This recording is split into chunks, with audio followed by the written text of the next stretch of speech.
بسم اللہ الرحمن الرحیم۔ السلام علیکم ورحمۃ اللہ وبرکاتہ۔ معزز سامعین، اسلام ہم سب کے لیے اس لیے ضروری ہے کہ اسلام ہم واحد مذہب ہے، اسلام واحد دین ہے جس میں مکمل گارنٹی ہے کہ ہماری اس میں کامیابی ہے۔ دنیا کے کسی بھی اور دین میں، دنیا کے کسی بھی اور مذہب میں کامیابی اتنی نہیں ہے اتنی اسلام ہمیں مکمل گارنٹی دیتا ہے کامیابی۔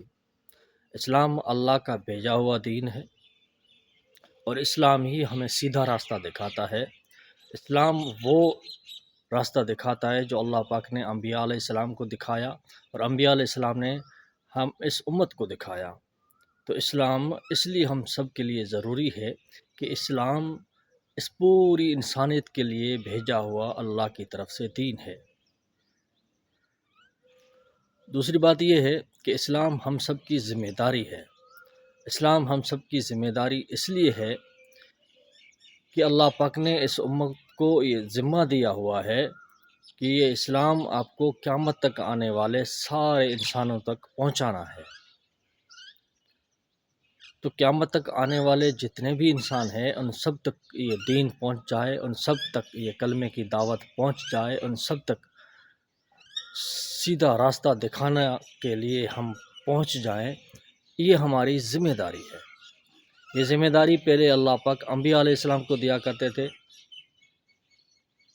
جناب رسول اللہ صلی اللہ علیہ وسلم، کیونکہ آپ سب کو پتہ ہے آخری نبی ہیں، اس کے بعد کسی نبی کو آنا نہیں ہے، تو اللہ پاک نے انبیاء علیہ السلام والی ذمہ داری اس امت کو دی ہوئی ہے۔ یہ اللہ پاک کی طرف سے ہم سب کے لیے تحفہ ہے، یہ اللہ پاک کی طرف سے ہم سب کے لیے انعام ہے کہ انبیاء علیہ السلام والی محنت ہمیں عطا کی ہوئی ہے۔ ہم سب اس محنت کے ذمہ دار ہیں۔ ہم سب کو خود کو یہ محنت کرنی ہے اور سارے کے سارے انسانوں تک اس محنت کو پہنچانا ہے۔ جب یہ محنت کریں گے ہم تو یہ محنت زندہ ہوگی۔ اس محنت کے زندہ ہونے کے بعد یہ دین زندہ ہوگا۔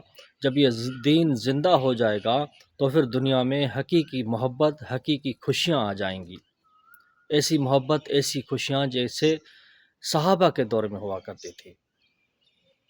پھر کوئی بھی غم نہیں، پھر کوئی بھی پریشانی نہیں، سب کے دلوں میں محبت، سب اللہ کی طرف مائل ہونے والے، سب نمازی، ساری کی ساری برائیاں ختم۔ یہ سب کچھ ہو سکتا ہے جب ہم اس دین کی ذمہ داری قبول کریں گے، اس دین کی دعوت کو پوری دنیا تک پہنچائیں گے، پوری دنیا، ساری امت مسلمہ، امت اس دین پہ چلنے لگے گی۔ اس کے بعد یہ ساری خوشیاں، محبت آئیں گی۔ اس کے لیے ضروری ہے کہ سب سے پہلے ہم دل و جان سے دن رات یہ محنت کریں، ایسے محنت کریں جیسے صحابہ نے محنت کی تھی۔ دن رات نہ سردی دیکھی، نہ گرمی دیکھی، نہ بارش دیکھی، نہ دھوپ دیکھی، دن رات سب کچھ بھلاتے ہوئے، اپنا گھر چھوڑتے ہوئے اللہ کے راستے میں نکلے، یہ محنت برپا کی، اس کے بعد دین برپا کر دیا۔ ہم سب کو اسی نہج پہ چلتے ہوئے اتنی ایمانداری سے محنت کرنی ہوگی، تب جا کے یہ دین ہمارے لیے خوشیاں لاگے۔ جزاک اللہ، اللہ پاک ہم سب کو اس دین پہ چلنے کی توفیق عطا فرمائے۔